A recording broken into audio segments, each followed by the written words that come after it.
thing with like bipolar disorder is when you're in a manic phase, you get like surges of like high energy and lots of energy, and like it's almost like you can't get it out. Really inspired by him too. He does like a lot of dreamscape style kind of like landscapes. Yeah. So, okay, I need a carb. Okay, I need a fat, and then Yeah. put things together. What's a primary protein source, a vegan protein source?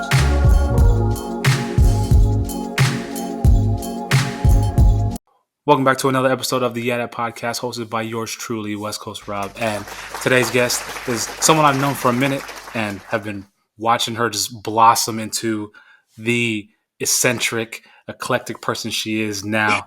And I'm very proud to see her grow and just, expand those wings and do her. So without further ado, I will allow her to introduce herself. If you may, please, Candy, introduce yourself to the listeners and the viewers. Hi, my name is Kosmikandy, or you can just call me Candy. Hello. First of all, I want to thank you for allowing me to come on here. Thank you. She's being modest, y'all, and shy right now, but she's outgoing. She's an artist. When we'll get into all that stuff, but for right now, just let everybody know where you're from and how old you are, if you want to reveal your age or whatnot. Okay, yeah, it's no worries. Well, first, I'm from San Diego, California. Not from the touristy part. I'm from like East County, El Cajon, California. Okay. So, come from humble beginnings. Came from like a family of like 6. I was the middle child, so I feel like that always kind of made me a little, out there. I'm 28. So yeah, I've been blessed to. Basically, how I see it now is like I'm pursuing my dreams now. I did the Navy first, which allows me to go to school now and pursue my dreams as an artist. I'm actually in the process of applying to art school right now. Nice. Shout out to you for your service. Old veteran here. How long did you serve for? 6 years. Okay. So how was that? How was that 6 years in? I'm really thankful for my experience. It allowed me to grow up pretty fast. I joined right out of high school, and it definitely helped me like move out of my house, grow up, learn how to take care of myself, and taught me to be very disciplined and kind of like set goals, go after them. So as soon as I got out, I was like, I need to go to school. I know I want to do art, so I need to pursue that. So I feel like it was overall a positive experience in my growing up developmental. Yeah. Good. That's good. I feel the same way. Where do you currently live? I live in Seattle, Washington. I stayed here after I got out. So we'll move to Seattle. And I've been going to school up here, studying art and business. It's kind of an interesting combination, but I feel like you kind of got to know business to do good in art. So I'm trying to learn that right now. For sure. What school do you go to? I go to Seattle Central College. Okay. And that's like the ideal place to be in regards to art and the art scene and all that stuff in Seattle, the Pac Northwest. I love it up there, and I just can't wait to get up there. So like being up there, have you met and like networked with a lot of artists and have gotten into the artist scene? Yes, I actually, as soon as I got out of the military is when I started really like networking and kind of refinding my artistic self and purpose. I started meeting a bunch of other artists, creatives, photographers, models, actors, you name it, musicians, and people that were just pursuing their actual dreams, and started to build friendship groups amongst these people. And through it, I did some modeling, I did some photography, wasn't a few music videos. So it kind of got in the mix of it all. And through it all, I've kind of refound my way back to like my painting. And hula hooping was actually something that kind of happened midst refinding myself after the military. She still there? Technical difficulties, yo.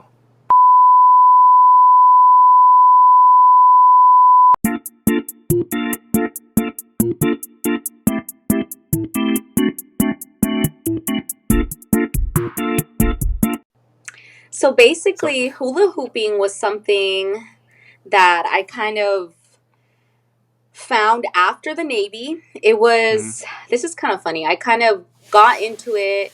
I talk a lot more about like bipolar disorder now because it's something that I've been Yeah, diagnosed with.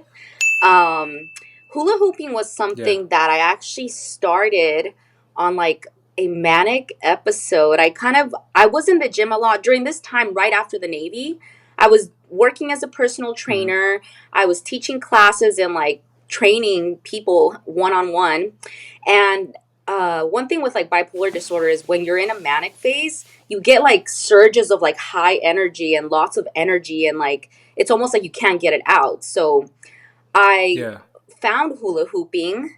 I found a hoop in my gym and I just started hooping with it, and I would spend hours like every day I would practice 1 to 2 hours a day, and like it was really helping me like cope with a lot of that energy, that you get. nice.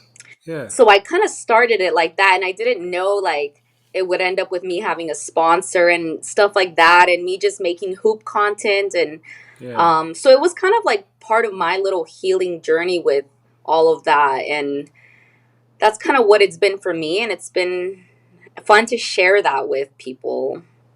Yeah, I was gonna ask you. I was gonna get into the bipolar disorder diagnosis and the hula hooping. If I remember correctly, I think you started hula hooping, or you were hula hooping while you were in the Navy, because I swear you would be in like the in the hangar doing it sometimes. I No, might that wasn't was not me. that was someone That else, wasn't wasn't it? me. No.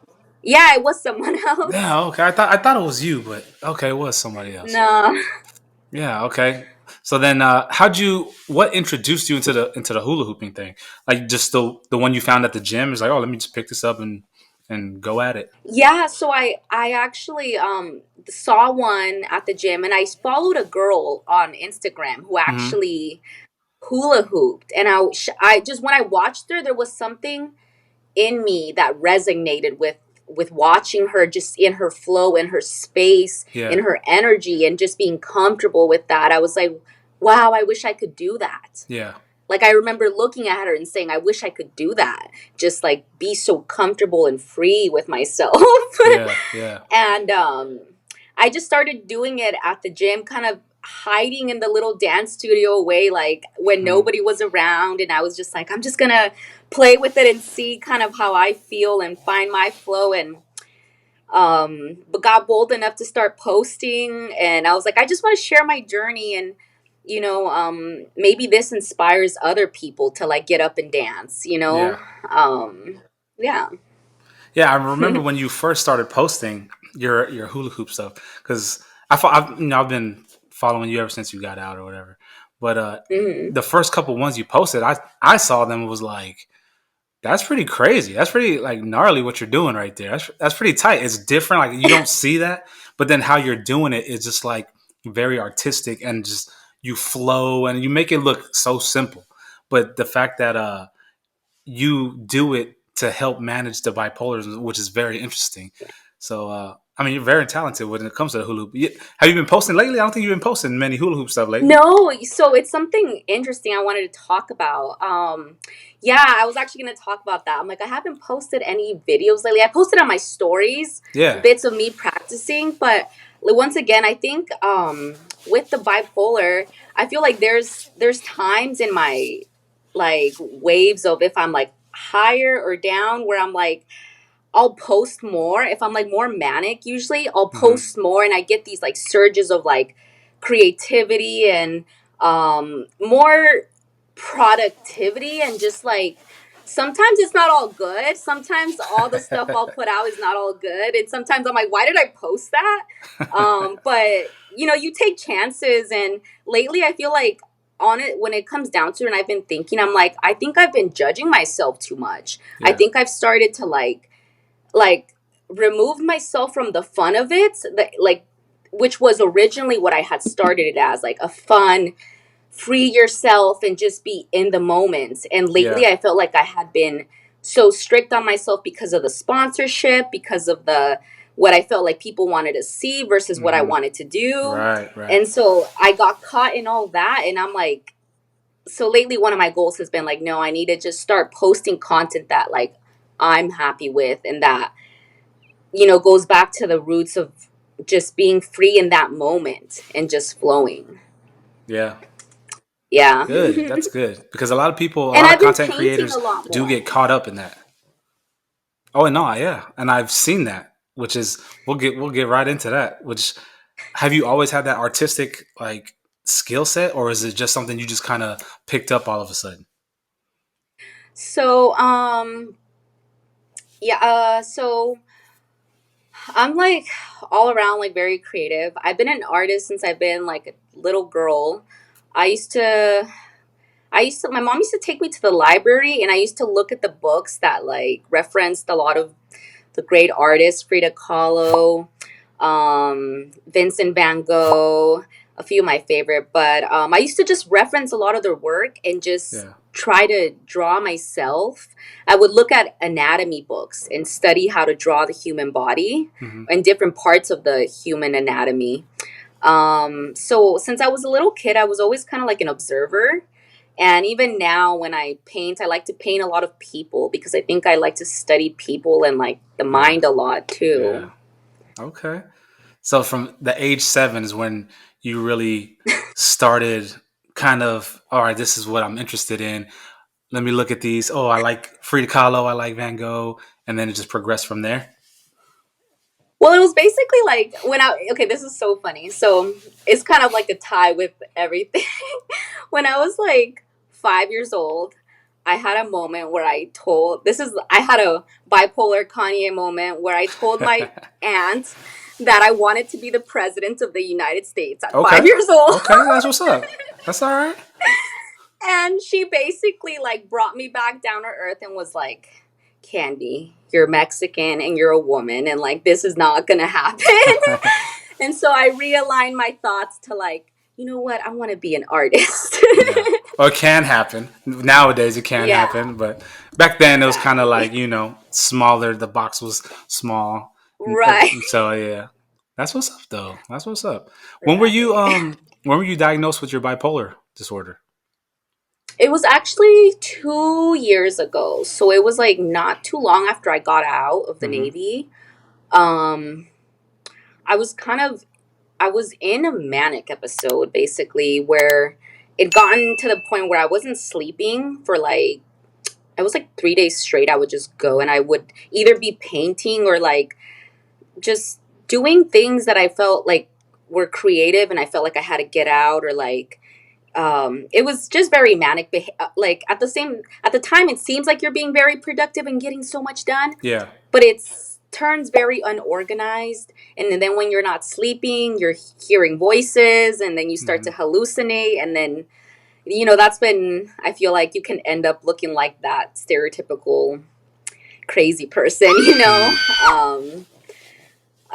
But yeah, I think the first year when I was diagnosed I was very much in denial, and I used hula hooping a lot to cope. Yeah. I was like, no, no, it's not real. I'm just gonna go hoop. I'm just gonna go hoop. I'm just gonna go Yeah. like do me basically.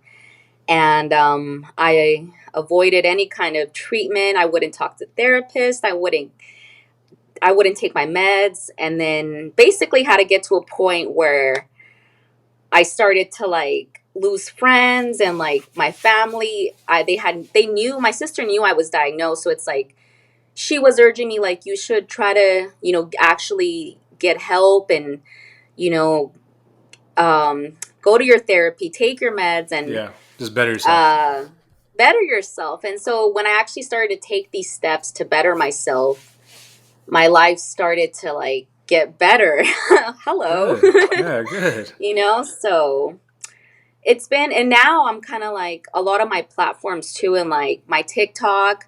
I do a lot of like little TikToks on bipolar disorder. Yeah. My Instagram too, and I've started to do a lot of like hashtag bipolar hooper, hashtag Yeah. bipolar artist I've noticed. to Yeah. try to bring more community and connect with other people, because part of my healing journey was also connecting with others and seeing other, not just bipolar people, but bipolar creatives thrive Yeah. and like see them just doing amazing, you know? Yeah. And that's good. Like I've noticed lately in your content, you have been promoting your disorder, and that I find that very commending, because people will get a diagnosis or something like that, and they'll feel like, okay, well, I'm bipolar. That's it. I still can't do this, whatever, whatever. But the fact that you're like, no, we can. Just because you have this disorder doesn't hinder you from doing what you want to do, from being a content creator, from being an artist, from being whatever. So I commend you for doing that. I really appreciate you doing that, and I've noticed that lately in your posts. Thank you. Yeah. I'm just trying to raise awareness and also kind of like make people see that, like, hey, you know, like we look just like you guys, like we're Yeah, not any, but you know what I mean? It's, of we're all course. around you. So Yeah. just trying to raise awareness to that too. So, what advice would you give to someone who may have it but doesn't want to get diagnosed, or has just got diagnosed with it and doesn't know how to cope with the diagnosis? I would definitely say read and research as much as you can. Um, I know it can be overwhelming, but just know that there's a lot of hope. There's a lot of treatment options available, whether you're pro meds or against meds. There's a lot of hope because it's very treatable. Um, so, yeah, I would say just don't lose hope and keep learning about yourself, learning self awareness, learning what your patterns are, learning kind of what sets you off and how to, you know, find different strategies, breathing, yoga Yeah. to cope, you know. Yeah. Okay, that's good. Yeah, for like so your coping mechanism was your hula hooping. So Hmm. for those out there, find something to that'll help you cope. What was the turning point for you to finally take that step and be like and go down that right path? Well, like I said, some of the stuff when I still talk about it, it's, I just laugh because it's like when I look back, I'm like, oh my God, I was really just I think what was for me, what was going on is I was noticing I was pushing away a lot of friends and loved ones. Hmm. Um, I won't get into the specifics, but Of course, that's fine. I feel like I was self-destructing a lot. I was doing a lot of behaviors that weren't getting me anywhere, and I was self-destructing a lot. And um, when I had friends or my boyfriend at the time kind of be brave enough to say something to me like, hey, like, you know, this isn't, you know, you're not going anywhere right now, you're, you know, you're self-destructing, you're self-sabotaging, you know, you need to take a look at why these behaviors are happening. And like um I had a few other friends after the Navy who had gotten help for some of the issues they were having. Yeah. And so they were like, oh, maybe you should seek some help, you know, if, you know, you're noticing some areas in your life are I think a lot of it was after like I split from my marriage. I started to refine myself, but in that process too, it was easy to get lost in things that, you know, you were like, it's easy to get distracted and everything else, you Yeah. know. Of course. Um, so yeah, I think I started to kind of go down some negative paths, and then like wasn't sleeping a lot. I wasn't prioritizing sleeping. I wasn't taking care of myself the way I should have been. And Hmm. those were the signs to me that I was like not feeling, after you don't take care of yourself for so long, you don't feel good, you know? Yeah. So I was like, I wasn't sleeping, I wasn't eating good, I wasn't hitting the gym like I wanted to. So I noticed at that point, I was like, whoa, my brain, everything doesn't feel good. Um, Yeah, I was very much at a low. I was at a Yeah. low. I'd been at a high for like about a year, and then I hit a low, and it was very dark and depressing. And I was like, yeah, I definitely need to reach out for some help, and I'm very happy I did. Good. Good. Because a lot of people will hit that low and not seek the help and just kind of remain there until like a result happens or something else happens that's detrimental to them. So good for you. Good for you. We've all been there, and that's like one of the hardest steps. Like I've been to Yeah. therapy. I've had therapists for issues. We all have issues, but taking that step to take care of yourself, that's like probably one of the hardest steps to do. So good for you. Right. Good for you. So Yep, and it's still something I promote and do still as I go to therapy. I'm like it's so beneficial to growth and just becoming a better person, I feel oh yeah, overall. most definitely. On past episodes, I've said it like it doesn't make you weak.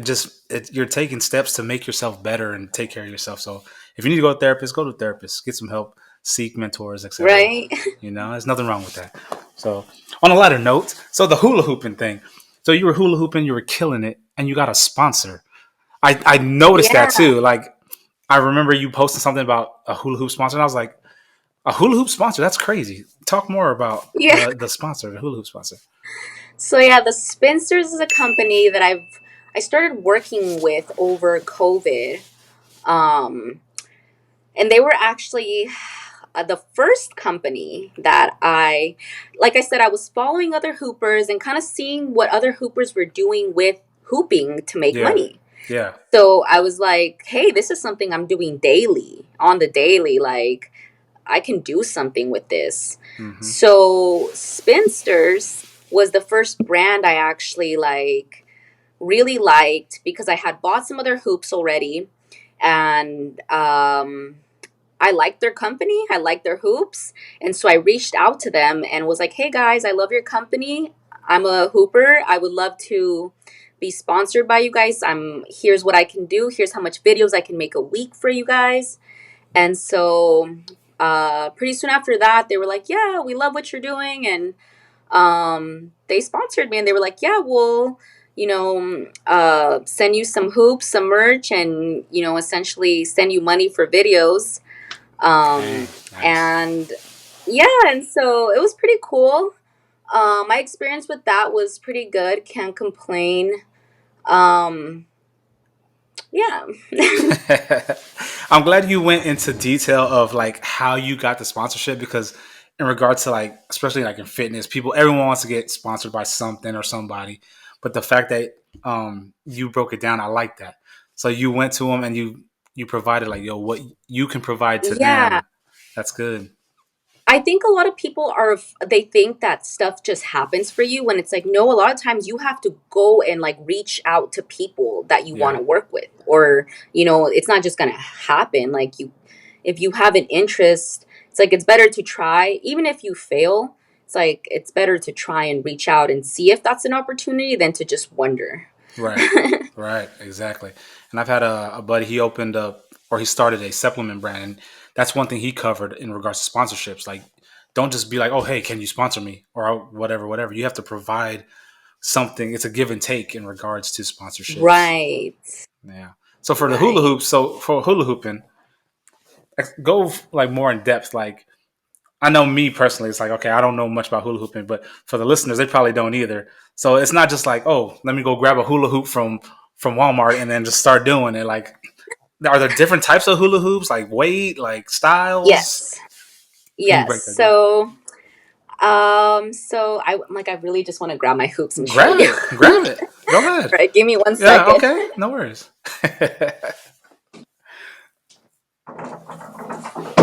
So I do have different sized hoops.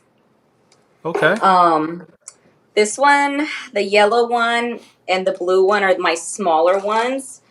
They're smaller diameter. Mm-hmm. So these are better for like tricks. The bigger hoops, which I love the bigger hoops, they're more for like waist flowing and dancing. Okay. And this one's kind of in between, but this one's just like, I like the tape on it because it's reflective. Yeah. This one's one of my favorites too. But yeah, there's different sizes to them. Like I said, the smaller ones with the smaller tubing Yeah.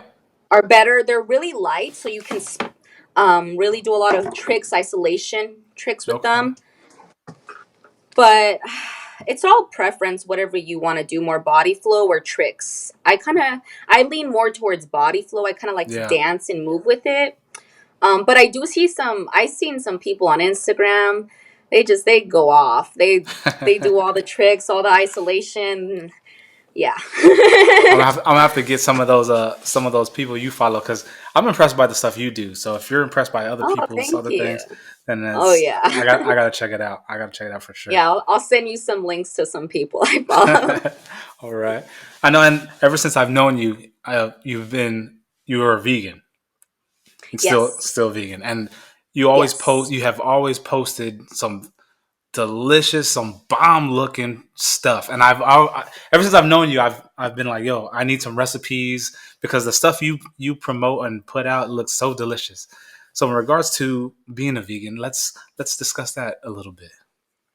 Yeah. Okay. So I've been vegan now for like 10 years, I believe. Okay. That's kind of crazy. So I'm here to tell you that you won't die from a protein deficiency. um, yeah, it's been a journey definitely. The first few years for me was trying to figure out recipes that I liked and trying to convert my Mexican recipes growing up that I Yeah. liked Oh yeah. into veganized versions. Because one of the things I feel like a lot of people struggle with trying to convert to veganism is their culture. It's like, oh no, it's their culture and their family and the foods that we all eat with family. And Yeah. so the first thing for me was like kind of learning to convert foods to make it easier. But it's been great. Like, honestly, I don't even think about it anymore. Everything, at least in Seattle, it's so um, normalized that Yeah. almost any restaurant has vegan options, and it's so easy how I see it. Yeah. What what made you convert to veganism at first in the beginning? So I was already vegetarian when I was in high school. I was vegetarian when I was like 16. Hmm. And I hadn't even heard of vegan until I went to the Navy and I met some people and watched a documentary with some people in the Navy about veganism. Hmm. And I was horrified. I was just like, wow, this is happening and nobody cares. And it was so funny because, yeah, I guess it really affected me. And I was like, wow, like I need to be better. I need to do better. And ever since that day that I watched that documentary was called Vegucated. Okay. I'm gonna check it out. Yeah. Yeah, you should. It's a really good one. They follow around like four different people who basically take up the challenge to going vegan for a few weeks and Yeah. it follows their journey. It sees how it affects them. But yeah, basically the documentary turned me. Okay, I can see that. When we were on that deployment we did in 2016, I went vegan for not the first couple months, but like from the third month on till we got back. And I remember you were I think you were still like cranking or whatever. And Yeah. I used to ask you about stuff. But yeah, I was going vegan, and the guys were giving me hell about it. But it was easy though. It was easy. So Yeah, it's pretty simple yeah, when you think about it. yeah. Just It can eating be pretty clean. fast too. Yeah. Like your How meals, was? making your meals. Sorry. Go ahead. Go ahead. Oh no, I was just saying it could be pretty fast too, like making meals, it can be fast. Yeah. I mean, you make it just the meals you post. Like I'm gonna when I finish editing this, I'm gonna take one of your clips of your meals and I'm gonna put it probably like right here and on the thing Yeah. and show them because they look so good and delicious. It's like that's a vegan meal. That's crazy. Well, you Yeah. said you were vegetarian at 16. How was that Mhm. being vegetarian growing up in San Diego, Mexican, not having like the tamales and the chorizo and stuff like that? I bet that was kind of tough, huh? Yeah, but I've always been kind of like strong-willed and like stubborn a little bit. Like I'm Hmm. pretty stubborn when I set my mind to something. I'm like, no, this is how it's gonna be. My family did kind of make fun of me a lot for it in the beginning, and they didn't really understand it. But then after a while, my mom, she took interest in it and was like, oh, okay, this is healthier. Okay. And she actually started like being more curious of it. And like now, whenever we talk, she'll tell me about, oh, I had this vegan food, or I had this, and it Yeah. was all vegetables, and yeah. Okay. I had a buddy on. Who's a pro bodybuilder. Shout out to Zach. I think I mentioned you to him on that episode because he's vegan. He's a pro bodybuilder. But Wow. for you, I know you were big into working out. You were a personal trainer, like you said. Yeah. For me, like I want to be like a vegan, but then it's like I don't know the part of like the protein intake in regards to all that cutting carbs, but then vegan is like predominantly carbs. Like how is that? Like how do you juggle all that?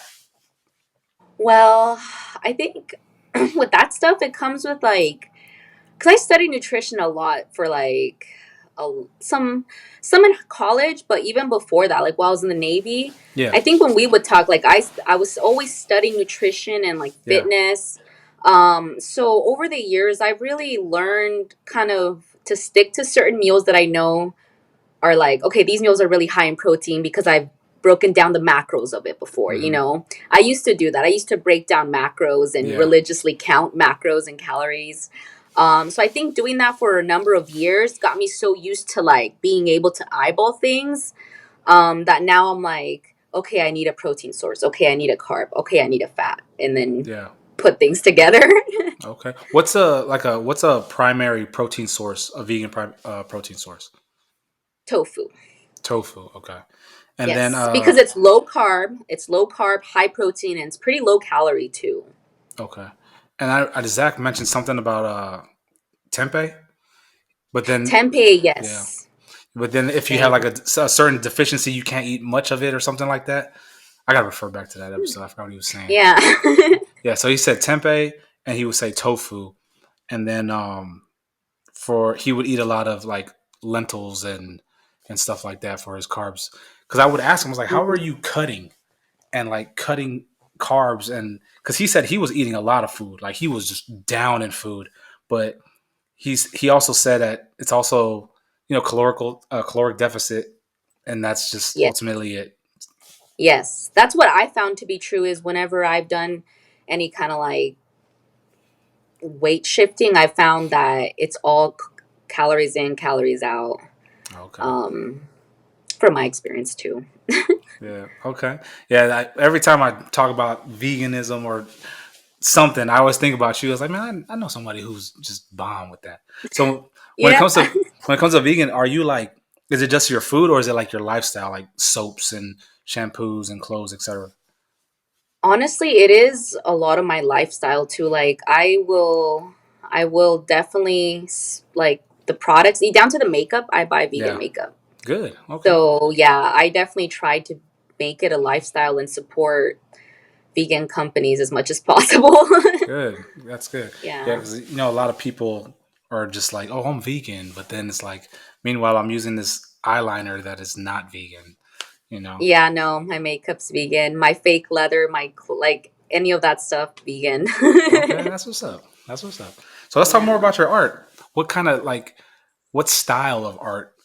How would you break down the type of art you do? I would say my art is more surreal than anything. If you want, I can share with you some of the Of pieces. course. Yeah, I have some here that I painted over the last month. I painted like five. So here's one of them. Oh wow. Wow. This one's called Time for Meds. Oh wow. That is badass right there. Yeah. Thank you. Damn. Okay. I did that one.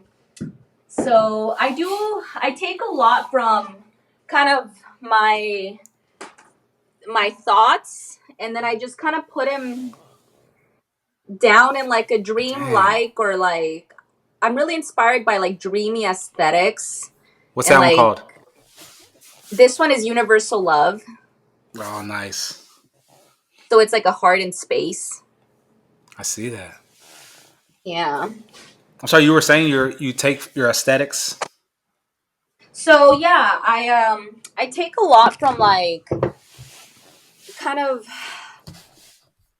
from a lot of like personal experience or like whatever it is I'm going through. If I'm trying to, if I feel like I need to get something out, Yeah. usually I'll paint it. I'm like, I need to get this out, and I'll just paint it. Um, I'm inspired a lot by Frida Kahlo. Are you familiar with her? Of course. I've seen a couple of pieces that Yeah, you I painted. painted. Yeah, Yeah, I've I seen painted her too it. recently. So I'm inspired a lot by her, and a lot of what she did was paint a lot of her story. And I really like that about her, and it's something that I kind of do in my art as well. I really liked Andy Warhol. I feel like he was kind of just a little character out there, and I liked him. Salvador Dali. Do you know him? I do not. He is a really good surrealist painter. I'm really inspired by him too. He Okay. does like a I'm gonna lot look of him up. dreamy, dreamscape style kind of like landscapes. Yeah. So I'm very inspired by dreamy, kind of surreal landscapes, like out of Okay. this world, cosmic. Yeah. Hence the name. Yeah, basically. That's dope. How long? So like the what was it? The medicine one called? The Take Your Meds. What was that called? Yeah, time for meds. Time for Meds. How long did that one take you to complete? Honestly, it was like that one wasn't that long. It was only took maybe like 6 hours. Is that an average of your pieces, like around that time frame? No, but these last few that I've painted, I kind of set it a goal of mine to try to get them done within a day or two, Hmm. because I am preparing for this portfolio for the college I'm submitting to. So Okay. I want to be able to work at a good pace, still produce, but work at a pace that I'm not spending so much time on a painting, because I am trying to put together the portfolio. So do you sell your pieces? I do. I do. All art's Um, for sale. I do commissions too. So I've gotten a few commissions over the last few okay. years. Yeah. I've done Okay. art shows too. So And you sell locally or do you ship? I have shipped art. Yes, I do ship. Okay, I because ship. we'll talk offline then. Yes. We'll talk offline for sure. That's what's up though. So what's the longest and what's your favorite piece that you've done thus far? Thus far. Hmm. It probably does have to be the time for meds one. That one is I don't know that one is why. fire. I like that one. Right? So we're gonna talk about that one offline. That's the one Okay, we're I'm gonna gonna talk get a about. frame for it and everything too. So Okay. Yeah, we'll talk. We'll talk. That's what's up. So what's the longest that has as a piece of art taken you to complete? yeah, probably there was a painting last year that I sold, and that one took me, I would say, like a good 3 to 4 months. Oh wow. It ended up coming out pretty heavy. Yeah. I shipped that one too, and it was pretty heavy. It just had layers and layers, and it had relief so thick in that one that Yeah. I don't know, I felt like that one needed so much layers to be painted. And it was just a picture of like a woman coming out of a shell. Oh, okay. Yeah. That's what's up. That's what's up. So, Yeah. what advice would you have for young aspiring artists who are wanting to pursue art but not really sure, or not really because the perception of art is like, oh, you want to be an artist? Like, there's no money behind it. Blah blah blah blah. Right. So it's like, what advice would you have for artists? Honestly, I would say pursue education. Number one, always pursue education, in because at the end of the day, it's not it's if anything, it's going to make you better, you Right. know. Um Pursue education and look for grants, because there Okay. are artist grants all over. So if you think there's no money in arts, do your research. Hmm. Look online, pursue education, scholarships, things like that. There, people are giving out money. You just kind of have to look for it. Right. Good. That's good Yeah. to know because my youngest, she's an artist. Like she Oh, paints. She has a little canvas. She paints some crazy stuff. I'm in my basement right now. I'm gonna put it up once I get situated. But right. she's a young artist and a gymnast, so that's good to know. I just wanted to know from like a an experienced artist. Yeah, I would say definitely pursue education, look for grants and scholarships. There's a lot of stuff out there.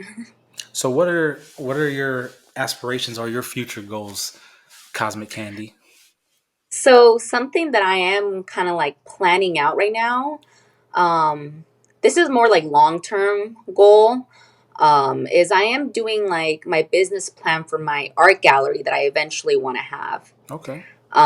So that's more down the line. I want to have like an art gallery slash gift shop. Okay. So I'll sell like merch, Kosmikandy merch, and then I'll have my own gallery. And the gallery is not only going to feature my work, the gallery is also going to feature emerging artists' work. So if there's Nice. artists in the community who are like up and coming, we'll Yeah. do featured art shows for those artists. We'll do like friendly art show competitions. I want to even go as far as doing um, art lessons there, teaching art lessons. Nice. Nice. So, yeah. You do you want to do it right there in Seattle, or do you want to where you want to do it?